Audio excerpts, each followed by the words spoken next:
Bismillahirrahmanirrahim. Alhamdulillahi rabbil alamin. Allahumma salli wa sallim wa barik ala Muhammad wa ala ali Muhammad. Allahumma inna nas'aluka ilman nafi'a wa rizqan tayyiba wa amalan mutaqabbala.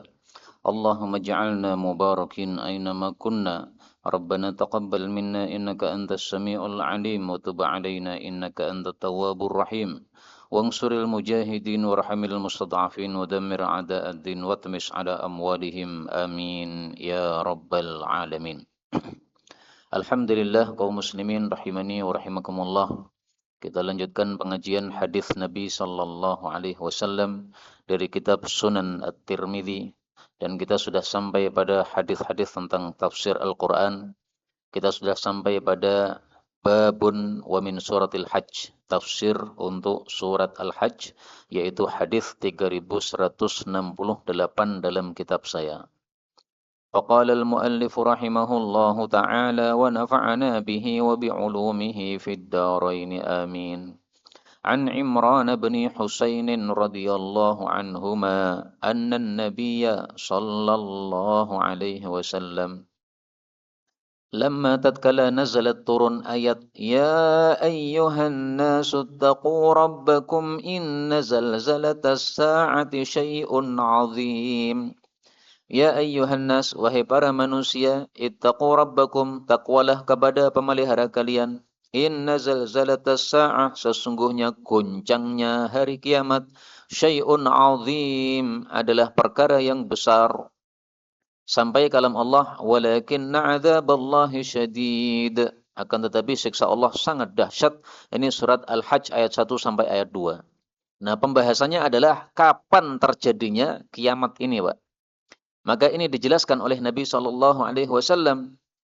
Qala unzilat alaihi, rawi mengatakan telah diturunkan ayat ini kepada Nabi sallallahu alaihi wasallam wa huwa fi safarin, dalam keadaan beliau sedang safar. Ayat-ayat yang diturunkan ketika Nabi sedang safar itu disebut sebagai ayatun safariyah. Ayat yang turunnya pas safar. Kalau Nabi sedang berada di Madinah, tidak safar, maka disebut sebagai ayatun hadariyah. Ayat yang ketika Nabi sedang hadar, sedang mukim. Maka ini termasuk ayat safariyah.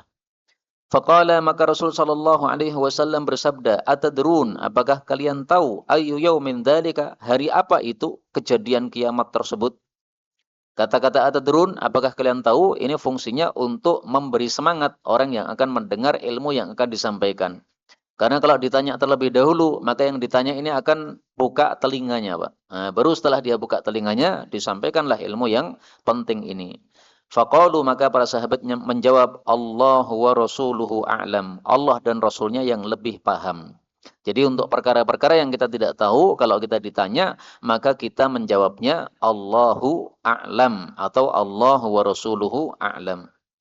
Qala, maka Rasulullah menjawab, dzalika, kejadian itu adalah yauma yaqulullah, pada hari ketika Allah berkata li Adam, kepada Nabi Adam, ib'ats ba'tsan nar, kirimkanlah kiriman neraka. Kiriman neraka maksudnya orang-orang yang akan menjadi calon penghuni neraka. Mudah-mudahan semua kita termasuk dari ba'tsul jannah. Amin ya rabbal alamin.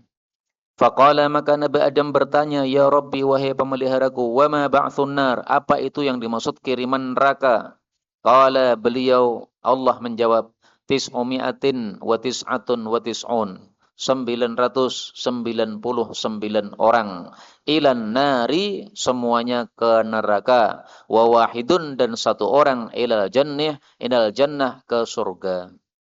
Jadi manusia ini dari masa Nabi Adam sampai kiamat, itu nanti yang masuk neraka lebih banyak daripada yang masuk surga.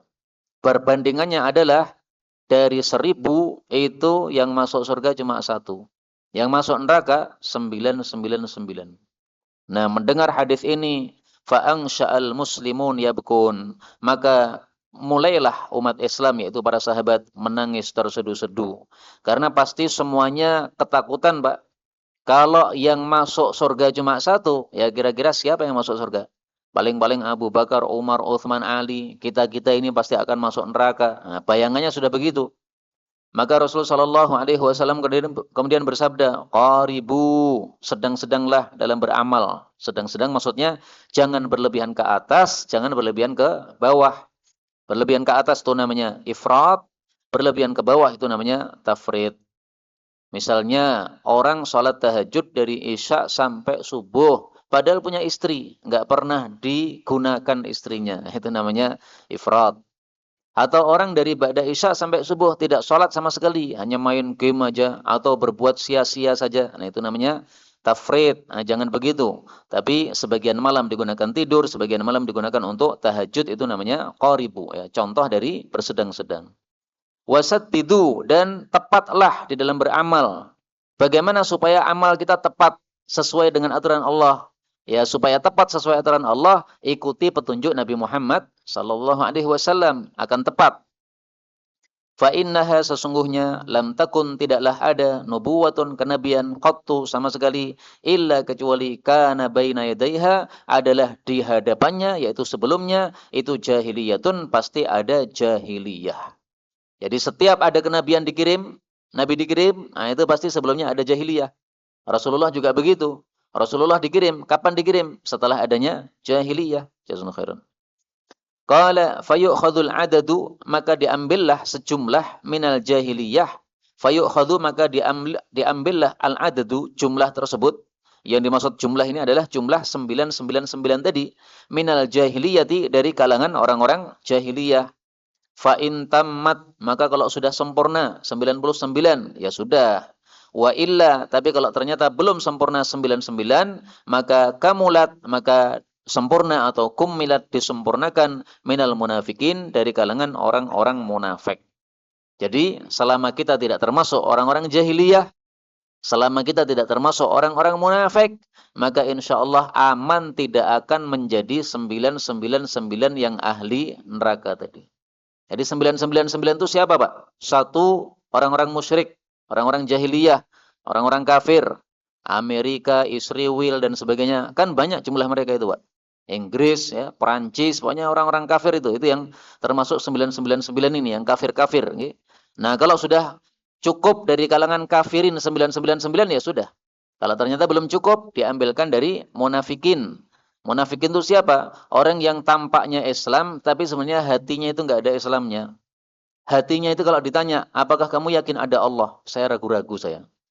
Saya cuma ikut-ikut ke masjid supaya saya dianggap Islam. Tapi sebenarnya hati saya itu nggak yakin ada surga, nggak yakin ada neraka. Itu munafik. Nah, kalau panjenengan, kita ini adalah yakin ada surga, ada neraka, ada Allah Ta'ala, maka aman, berarti jangan putus asa untuk bisa mendapatkan surga. Lalu beliau mengibaratkan, ya, jumlahnya muslimin dibandingkan kafir itu jumlahnya berapa? Beliau katakan, wa ma mathalukum, dan tidaklah perumpamaan kalian umat Islam wal umam, dengan umat-umat terdahulu yang kafir-kafir, illa, kecuali, kamatsalir raqmah, kecuali seperti satu raqmah, satu titik kecil, fi dhira'i ad-dabbah, yang ada pada hastanya kendaraan. Kendaraan yang dimaksud di sini keledai. Jadi kalau kita ketemu keledai, nanti silahkan diperiksa. Pada bagian diroknya, hastanya, itu ada satu titik hitam di situ. Nah, itu adalah perumpamaan antara jumlah umat Islam yang sangat sedikit dibandingkan dengan orang-orang kafir yang sangat banyak. Jadi seperti keledai, bulunya itu kan warnanya coklat, Pak. Nah, ada satu titik hitam di bagian diroknya, hastanya. Nah, maka perbandingan antara titik hitam yang kecil tadi itu dibandingkan dengan bulunya yang coklat tadi, itu adalah perbandingan antara jumlah muslim dengan jumlahnya orang-orang kafir. Nah, sehingga yang masuk ke neraka 999 tadi adalah orang-orang kafir, orang-orang musyrik yang tidak percaya kepada Allah Subhanahu wa taala.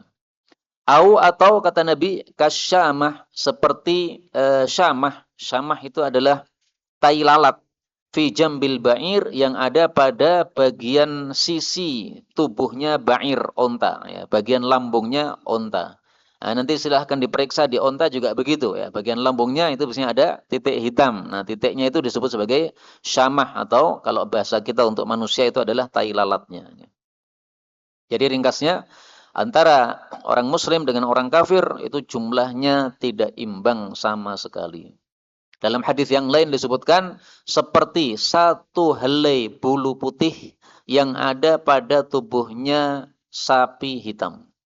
Atau sehelai bulu hitam yang ada pada tubuhnya sapi putih. Itu dalam hadis yang lain, perumpamaan jumlah antara muslim dengan kafir. Mudah-mudahan semua kita mati dalam keadaan Islam dan masuk surga tanpa hisab, tanpa azab. Amin ya rabbal alamin. Tsumma qala, kemudian Rasul bersabda, "Inni sesungguhnya aku la arju, sungguh aku berharap antakunu bahwasanya kalian menjadi rubu'a ahlil jannah, seperempat dari ahli surga." Fakabbaru, maka mereka para sahabat takbir. Takbir karena bahagia dengan sebab apa? Ternyata umat Islam, umat Nabi Muhammad sallallahu alaihi wasallam itu seperempat dari ahli surga. Maka beliau kabar gembira lagi, inilah arju, sungguh aku berharap antakunu kalian menjadi thulutha ahlil jannah, sepertiga ahli jannah. Yang awalnya seperempat naik jadi sepertiga, Pak.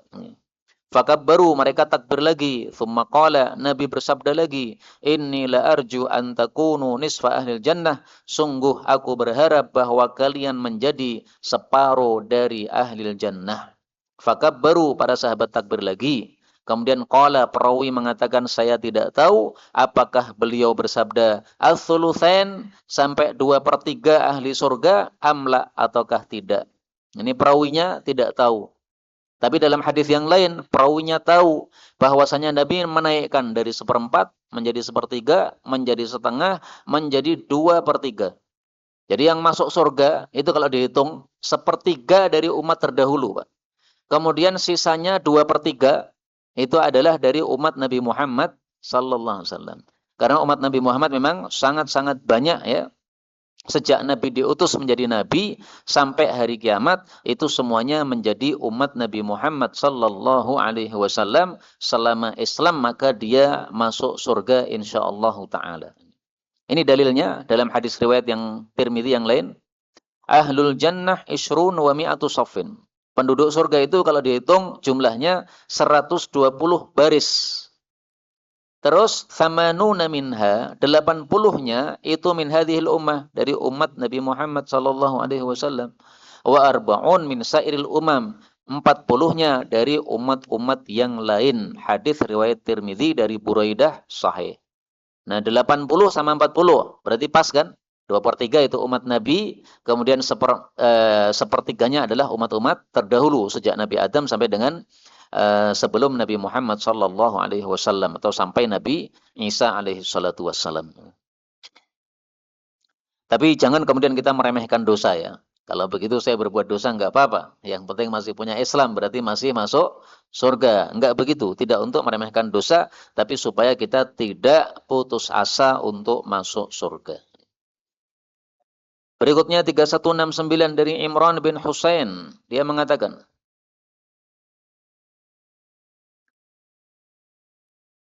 adalah kami ini bersama Nabi sallallahu alaihi wasallam dalam satu safar. Fatafawata, maka berbeda-bedalah baina ashabihi, antara sahabat-sahabat beliau, fis sair, dalam perjalanan. Berbeda-beda itu maksudnya ada yang di depan, ada yang di belakang, ada yang cepat, ada yang lambat. Maka mengangkatlah Rasul sallallahu alaihi wasallam akan suaranya dengan 2 ayat ini. Ya ayyuhan nasu taqu rabbakum inna zalzalatas sa'ati syai'un 'azim, dan seterusnya sampai walakinna 'adzaballahi syadid. Ayat yang sama dengan tadi, Pak. Falamma, maka tatkala sami'a, mendengar dzalika, kejadian itu, ashabuhu, sahabat-sahabat beliau, hasu, mereka pun mempercepat al-matiyya, kendaraan. Al-matiyya itu masdar ya.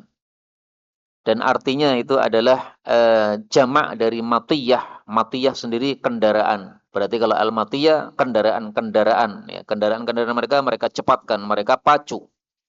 Wa arafu, dan mereka tahu annahu, bahwasanya beliau inda qaulin, pada suatu ucapan, yaquluhu, yang beliau akan mengucapkannya.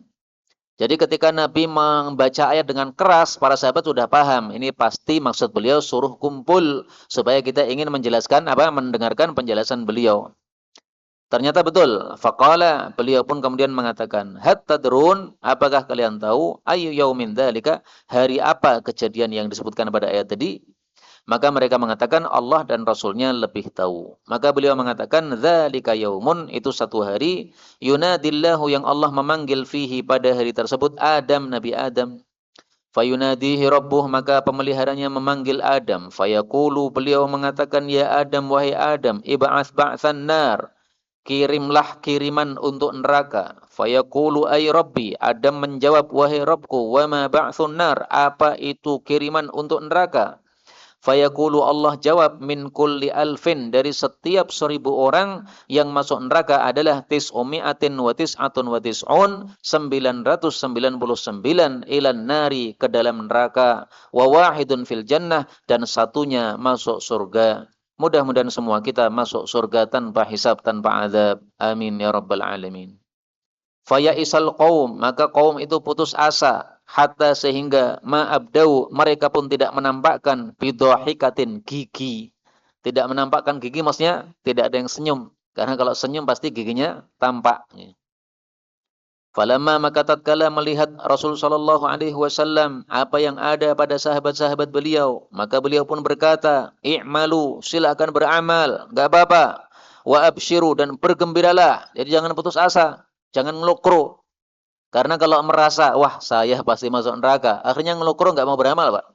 Yang awalnya ke masjid sudah enggak mau ke masjid lagi, karena sudah putus asa, paling-paling masuk neraka. Nah, kata Nabi, jangan ngelukru, tetap beramal.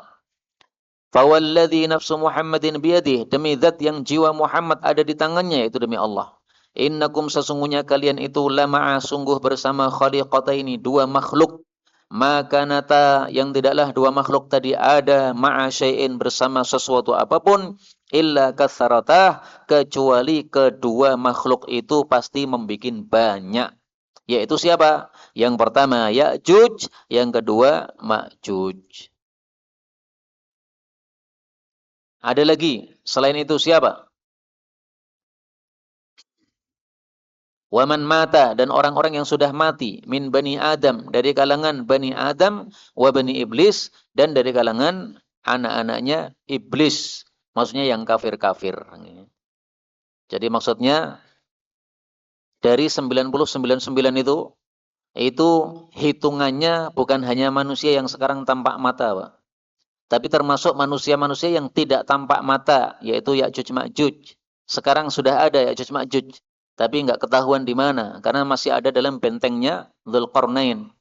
Dan nanti kalau menjelang kiamat, Allah izinkan Ya'juj Ma'juj keluar, maka begitu dia keluar, kalau melewati danau, danau itu langsung kering, airnya diminum habis oleh mereka. Jadi seperti sungai Bengawan Solo ini, kalau kelewatan Ya'juj Ma'juj, habis semua, kering airnya, Pak. Karena kalau hanya Bengawan Solo kecil, ya, itu ada danau-danau yang besar seperti Danau Tobaria yang seperti laut besarnya, sampai disebut laut atau bahriyah, yaitu laut kecil, itu karena saking besarnya, itu pun habis dengan Ya'juj Ma'juj, diminum Ya'juj Ma'juj. Sampai-sampai Nabi Isa oleh Allah dikasih wahyu, wahai Isa, seluruh umat Islam naikkan ke gunung. Karena Ya'juj Ma'juj ini nggak bisa dihadapi. Jadi Nabi Isa pun juga lemah, Pak. Bisanya membunuh Dajjal. Tapi kalau menghadapi Ya'juj Ma'juj, nggak bisa. Disuruh menyelamatkan diri ke gunung-gunung. Ya. Sampai akhirnya Ya'juj Ma'juj dibinasakan oleh Allah Subhanahu Wa Taala dengan ulat-ulat yang tumbuh pada tengkuk mereka sendiri dan memakan mereka. Nah, sehingga jumlah 999 itu jangan dikira yang di masjid ini yang mendengarkan pengajian, bukan, ya. Yang di masjid ini insyaallah yang satu tadi insyaallah, ya. Semuanya apa? Insyaallah kita masuk surga. Amin ya rabbal alamin. Qala fasurya, maka disingkapkanlah kesedihan, anil qaumi, dari kaum tersebut. Disingkapkan, apa yang disingkapkan? Ba'du, sebagian, alladzi yajidun, apa yang mereka dapati, yaitu kesedihan tadi. Lalu beliau bersabda lagi, i'malu, beramallah, wa absyiru, gembiralah, fawalladzi nafsu Muhammadin biyadih, demi zat yang jiwa Muhammad ada di tangannya, yaitu demi Allah.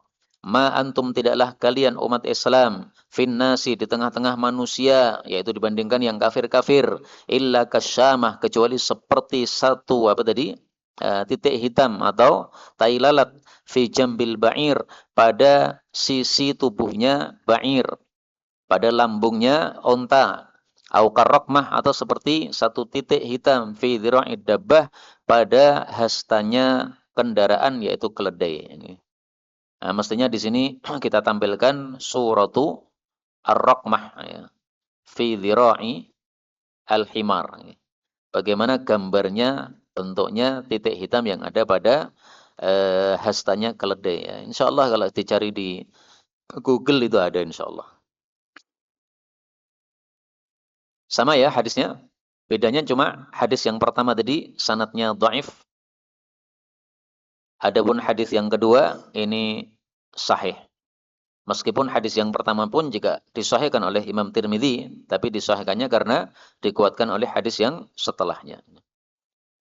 Berikutnya 3170 dari Abdullah bin Zubair radhiyallahu anhu berkata, Rasul sallallahu alaihi wasallam bersabda, "Innama tiada lain summiya disebut Ka'bah itu Al-Baitul Atiq dengan nama Al-Baitul Atiq, rumah yang dimerdekakan, li'annahu karena Ka'bah itu lam yadhhar alaihi tidak bisa menguasai terhadap Ka'bah jabbarun orang yang diktator."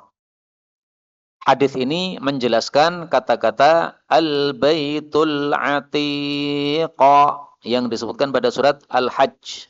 Mari kita lihat pada ayat berapa itu kata-kata Al-Baitul Atiq pada surat Al-Hajj.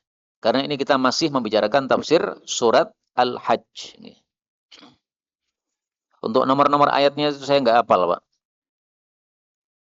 Ternyata ada 2 kali Allah sebutkan kata-kata Al-Baitul Atiq dalam surat Al-Hajj. Yang pertama ayat 29 wal yatawafu bil baitil atiq. Yang kedua ayat 33 tsumma mahilluha ilal baitil atiq ya. Maka disebutkan 2 kali oleh Allah Subhanahu wa taala pada surat Al-Hajj. Dan kebetulan kata-kata Al-Atiq itu artinya apa? Itu diperselisihkan oleh para ulama sampai ada 2 pendapat. Pendapat yang pertama, Al-Atiq itu artinya tadi, dimerdekakan. Karena dimerdekakan dari setiap diktator yang ingin menguasainya. Contohnya, Abrahah ingin menguasai Ka'bah. Allah kirim burung ababil, hancur mereka. Nggak bisa menguasai Ka'bah. Dan ini dijamin oleh Allah sampai kiamat, Pak. Nggak bisa, Ka'bah dikuasai orang-orang kafir, nggak bisa. Amerika sama Israel katanya mau menguasai Ka'bah, ya kan? Nggak bisa, nggak akan. Kecuali nanti kalau akhir zaman sudah mendekati kiamat, memang Allah takdirkan umat Islam ini sudah nggak ada di atas muka bumi. Sehingga Ka'bah akan dihancurkan berkeping-keping, bata demi bata dihancurkan oleh orang yang dari Ethiopia. Itu ada hadisnya malahan. Ya. Kalau Israel sekarang mau hancurkan Ka'bah, nggak bakal bisa. Karena Ka'bah itu adalah Al-Baitul Atiq, rumah yang pasti dimerdekakan dari setiap orang yang diktator. Tafsiran yang kedua, Al-Atiq itu adalah yang kuno. Kuno maksudnya gimana? Tafsirannya itu ada pada surat yang lain. Allah mengatakan, Inna awwala baitin wudi'a lin-nas, surat Ali Imran ayat 96. Sesungguhnya awal rumah untuk ibadah yang diletakkan untuk ibadah manusia itu adalah yang ada di Bakkah atau di Mekkah, yaitu Ka'bah. Nah, maka Atiq dimerdekakan atau Atiq kuno yaitu rumah pertama, rumah ibadah pertama. Makanya sholat di Masjidil Haram pahalanya 100.000 kali sholat. Kenapa? Karena dia itu masjid yang pertama kali, Pak. Jadi tempat itu semakin sering digunakan untuk ibadah, maka semakin afdal, pahalanya jadi lebih besar. Nah, Ka'bah itu atau Masjidil Haram itu karena masjid yang pertama kali dibangun di atas muka bumi, maka kalau kita sholat di sana, pahalanya 100.000 kali sholat. Kalau di masjid ini ya biasa aja pahalanya, ya normal, ya 1 ya atau 10 gitu. Maka setiap tempat yang sering digunakan untuk ibadah, semakin fadilahnya semakin besar. Berikutnya 3171 dari Ibnu Abbas radhiyallahu anhuma, dia mengatakan, tatkala diusir Nabi sallallahu alaihi wasallam dari Makkah, berkata Abu Bakar As-Siddiq, akhraju, mereka sudah mengusir nabi mereka, la yahlikun, pasti mereka akan binasa. Jadi Abu Bakar meyakini ya, kalau nabi diusir itu Allah pasti nggak akan ridho. Kalau Allah nggak akan ridho pasti gimana? Allah akan binasakan mereka. Tidak mungkin tidak. Kenapa Abu Bakar mengatakan begitu? Karena sudah ada ayatnya yang menunjukkan hal tersebut. Sebagaimana disebutkan pada surat Al-Mujadilah ayat yang ke-21. Kataballahu, Allah sudah menetapkan, la aghlibanna ana wa rusuli, innallaha qawiyyun aziz. Sungguh betul-betul akan mengalahkan saya dan rasul-rasul saya. Sesungguhnya Allah itu maha kuat, maha gagah. Nah, Nabi kok diusir? Pasti ya. Allah tidak akan diam, Allah pasti tidak akan membiarkan orang-orang yang mengusir tadi. Pasti Allah akan melakukan sesuatu. Nah, persangkaan Abu Bakar ini apakah dikabulkan oleh Allah ataukah tidak? Ternyata fa'anzalallahu, Allah pun menurunkan ayat, udzina lilladzina yuqataluna biannahum zulimu wa innallaha ala nasrihim laqadir. Ini Al-Hajj ayat 39. Udzina telah diizinkan untuk perang, lilladzina bagi orang-orang yang yuqatalun, diperangi. Kenapa diizinkan? Bi'annahum, dengan sebab mereka itu zulimu, mereka sudah dizalimi. Wa innallaha, dan sesungguhnya Allah, ala nasrihim, atas menolong mereka, laqadirun, sungguh maha kuasa. Nah, kata-kata udzina, diizinkan, ini adalah ayat pertama yang menyuruh kita untuk berperang melawan orang-orang kafir. Awalnya Rasulullah di Mekah disuruh sabar oleh Allah, jangan perang dulu. Kenapa? Kalian masih lemah di Mekah ini, jumlahnya sedikit. Kalau kalian angkat senjata, malah kalian habis ya. Nah, maka pindah dulu ke Madinah, kemudian kumpulkan umat Islam sebanyak-banyaknya. Kalau sudah kuat, baru bisa perang. Jadi perang itu juga pakai taktik, Pak. Jangan asal-asalan ya. Misalnya kita senjatanya bambu runcing, mereka senjatanya sudah pakai balistik. Nah, nggak bisa Pak kita mengalahkan Pak. Secara hitung-hitungan lah ya. Nah, maka dipikir dalam masalah perang itu tidak asal serang saja, tapi harus dipikir bagaimana kekuatan mereka, bagaimana kemampuan kita. Faqala Abu Bakrin, maka Abu Bakar berkata, laqad alimtu, sungguh aku sudah tahu, annahu sayakunu qital, bahwasanya betul-betul akan ada peperangan. Nah, maka Abu Bakar As-Siddiq sebelumnya sudah yakin ya. Saya yakin pasti Allah nanti mengizinkan perang. Kalau di Mekah memang belum boleh. Karena itu perasaan Abu Bakar atau persangkaan Abu Bakar atau firasat Abu Bakar ini firasat yang tepat. Sehingga ini menunjukkan bahwasanya Abu Bakar juga tidak kalah dengan Sayyidina Umar. Ya. Sayyidina Umar kan punya 5 ayat muwafaqat. Atau 3 ayat, dalam riwayat yang lain 3, dalam riwayat yang lain 5. Ya. Jadi ada perkara-perkara yang disampaikan oleh Sayyidina Umar kepada Nabi, ternyata Allah turunkan ayat sesuai dengan persangkaan atau usulan Sayyidina Umar. Nah, di sini juga sama. Sayyidina Abu Bakar menyangka sesuatu, Allah pun turunkan ayat yang sesuai dengan persangkaan beliau, yaitu diizinkan perang untuk melawan orang-orang kafir yang kurang ngajar tadi. Sampai di sini sudah selesai tafsir surat Al-Hajj. Padahal surat Al-Hajj itu kan ayatnya banyak, Pak. Tapi yang ditafsiri cuma beberapa ayat saja. Jadi memang tafsir dari Nabi untuk Quran itu sangat sedikit. Kenapa? Karena ayat-ayat Quran itu sudah sangat jelas gamblang.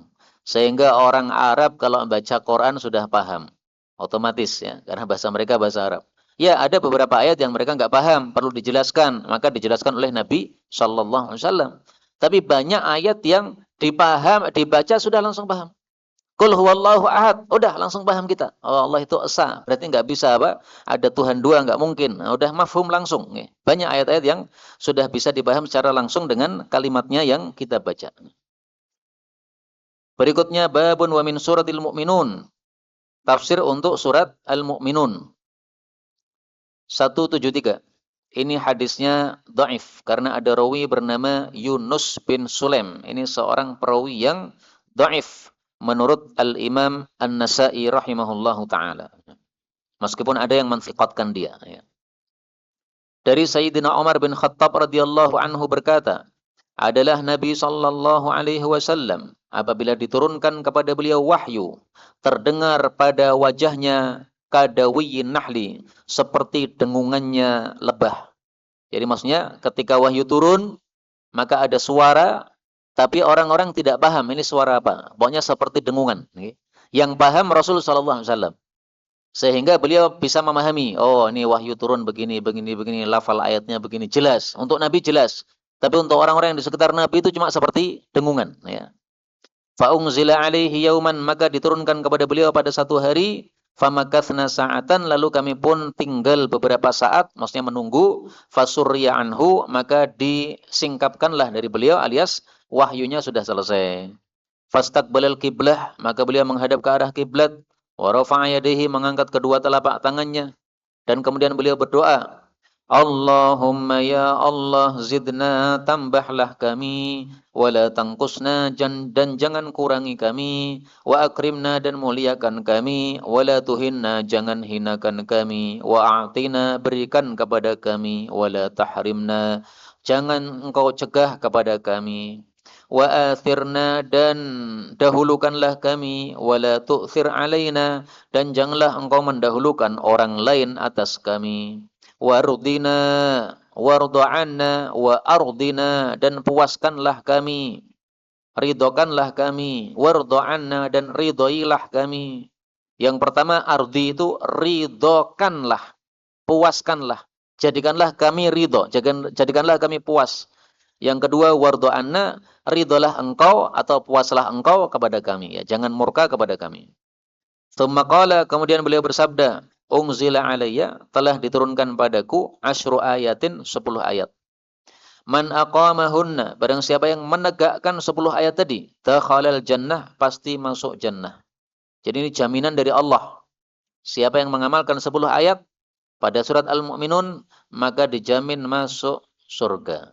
Ayatnya apa? Tsumma qara, kemudian beliau membaca, Qad aflahal mu'minun. Qad aflaha boleh dibaca Qad aflaha, dalnya yang di fathah, kemudian hamzahnya dihilangkan harakatnya menjadi Qad aflaha al-mu'minun. Sungguh telah beruntung orang-orang beriman. Ini surat Al-Mu'minun ayat 1 hatta khatama, sampai beliau mengkhatamkan asyra ayatin, 10 ayat. Nah, 10 ayat itu apa saja? Nah, nanti silahkan dibaca pada salat Isya misalnya, atau pada salat yang lain sambil ditadabburi, ya. Apa saja penyebab kita masuk surga.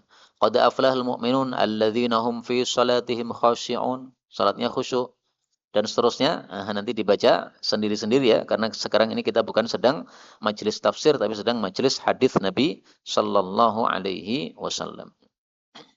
Imam Tirmidzi di sini mengisyaratkan kedhaifannya, bahwasanya hadis ini mursal karena sebagian tidak menyebutkan nama Yunus, berarti sanadnya putus. Kalau sanadnya putus berarti hadisnya dhaif. Nah, maka kedhaifan hadis ini sudah diisyaratkan oleh Al-Imam At-Tirmidzi rahimahullahu taala. Tapi meskipun dhaif, isinya benar, Pak. Karena kan qad aflaha, sungguh beruntung, al-mu'minun, orang-orang beriman, yang disebut beruntung itu masuk surga. Berarti kalau kita mengamalkan ayat-ayat berikutnya, yang merupakan sifat-sifatnya orang-orang beriman, maka masuk surga. Jadi maknanya sahih meskipun sanadnya dhaif. 3174. Dari Anas bin Malik radhiyallahu an, bahwasanya Rubayyi bintin Nadr. Ini siapa Rubayyi ini?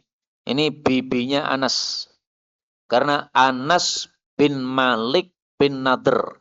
Jadi kakeknya Anas namanya Nadr. Nah, di sini adalah Rubayyi putri Nadr. Berarti bibinya Anas. Dia datang kepada Nabi sallallahu alaihi wasallam dan adalah anaknya Rubayyi bernama Harithah bin Suraqah, itu telah mendapatkan musibah pada perang Badar. Telah mengenai dia satu anak panah yang ghorbun, yang asing. Asing itu maksudnya tidak diketahui siapa yang memanah. Jadi nyasar, ya, anak panah yang nyasar, yang enggak tahu siapa ini pemanahnya. Lalu mati dia. Maka dia pun datang kepada Rasul sallallahu alaihi wasallam. Dia mengatakan, "Kabarkan kepada saya tentang Harithah anak saya. Sungguh jika dia itu mendapatkan kebaikan, yaitu masuk surga, maka ihtasabtu, saya pun berharap pahala dan saya sabar. Anak saya mati enggak apa-apa, yang penting masuk surga. Tapi kalau dia tidak mendapatkan kebaikan, maka ijtahadtu fid du'a, saya pun akan bersungguh-sungguh untuk mendoakan anak saya tadi supaya dia masuk ke dalam surga." Ini kasih sayang seorang ibu kepada anak, Pak. Anaknya mati, ibunya itu masih mikir bagaimana nasib anaknya di dalam kubur, bagaimana nasib anaknya di akhirat kelak. Nah, maka mari kita pun sebagai anak juga begitu, Pak. Jangan sampai yang memikirkan kita hanya orang tua kita, tapi kita malah tidak pernah memikirkan kepada orang tua kita. Jadi harus sama, imbang ya. Kalau mereka itu memikirkan kita, maka hendaklah kita juga memikirkan mereka. Di sini dikatakan ijtahadtu fid doa. Saya akan bersungguh-sungguh berdoa. Kalau riwayatnya Bukhari, ijtahadtu alaihi fil buka. Saya akan bersungguh-sungguh untuk menangisi anak saya. Nah, ini dua riwayatnya sama-sama sahih. Berarti dia bersungguh-sungguh dua. Saya akan sungguh-sungguh nangis terseduh-seduh sambil berdoa kepada Allah Subhanahu wa taala. Dan doa yang disertai dengan menangis itu biasanya lebih mustajab. Ada kejadian, Pak.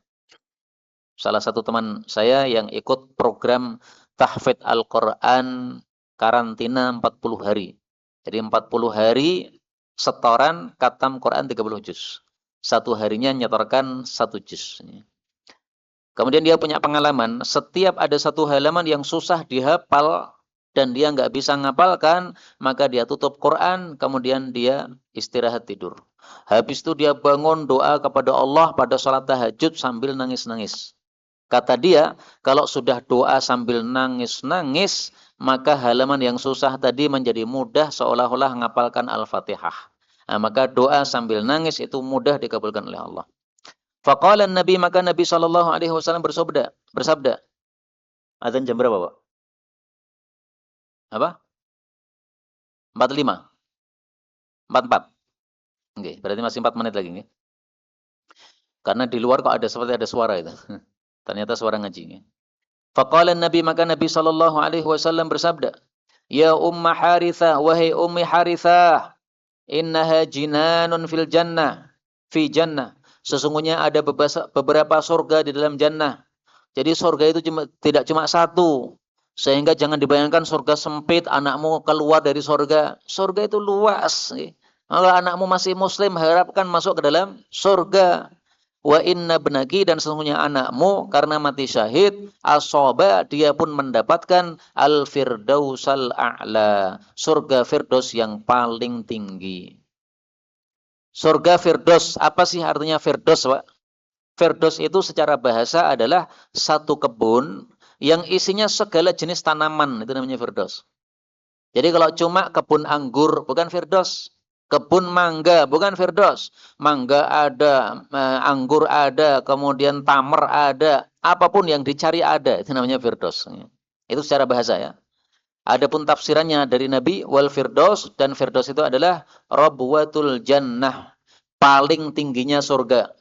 Wa awsatuha, paling bagusnya surga.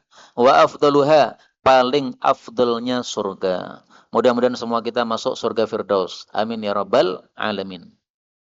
Apakah pantas, Pak, kita berdoa mudah-mudahan kita masuk surga firdaus, padahal amal kita ya ngene-ngene wae. Pantas enggak? Pantas. Kenapa? Karena kita disuruh oleh Rasulullah sallallahu alaihi wasallam. Saya tampilkan dalilnya bahwasanya beliau menyuruh kita meminta surga. Fas'aluhu al-firdausa.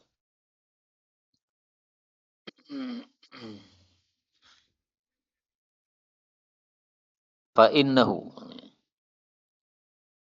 Nah ini. Idza sa'altumullah, kalau kalian minta atau berdoa kepada Allah, fas'aluhul firdaus, maka mintalah surga firdaus. Fa innahu sirrul jannah, karena itu adalah rahasianya jannah, maksudnya jannah yang paling afdal. Diriwayatkan oleh Bukhari. Idza sa'altumullah, kalau minta kepada Allah, fasaluhul firdaus, mintalah surga firdaus. Karena dia itu adalah surga terbaik, tertinggi. Di atasnya adalah arsy-Nya Allah Subhanahu wa taala, dan dari surga firdauslah mengalir sungai-sungai surga semuanya. Hadis riwayat Bukhari. Jadi boleh kita itu minta surga firdaus, enggak apa-apa. Jangan apa? Menganggap wah saya ini enggak boleh minta surga Firdaus karena amal saya ngene-ngene wae. Saya mintanya surga paling rendah saja. Enggak begitu ya. Ini yang nyuruh Nabi SAW. Kita manut sama Nabi, Pak. Fasaluhul Firdaus, disuruh minta Firdaus ya, minta Firdaus. Nah, terus kalau amal kita masih gini-gini aja gimana? Ya, mari kita perbaiki. Jadi justru doa kita minta Firdaus ini bisa menjadi penyemangat supaya kita memperbaiki amal. Kan kita malu sendiri, Pak. Kita berbuat maksiat, mudah-mudah berbuat maksiat, kemudian setelah itu ya Allah masukkan Firdaus. Kan ngisi-sini. Minta Firdaus tapi apa? Mudah-mudah berbuat maksiat. Nah, supaya tidak mudah-mudah berbuat maksiat, kita minta surga Firdaus. Ini sudah 43 nggih. Sementara hadis berikutnya ini panjang sehingga tidak bagus kalau kita lanjutkan lagi. Kita ajukan sampai di sini dulu. Betulnya dari Allah Subhanahu wa taala. Kalaupun ada salahnya fa astaghfirullahal azim li wa lakum walhamdulillahi rabbil alamin. Subhanakallahumma rabbana bihamdika asyhadu an la ilaha illa anta astaghfiruka wa atubu ilaik.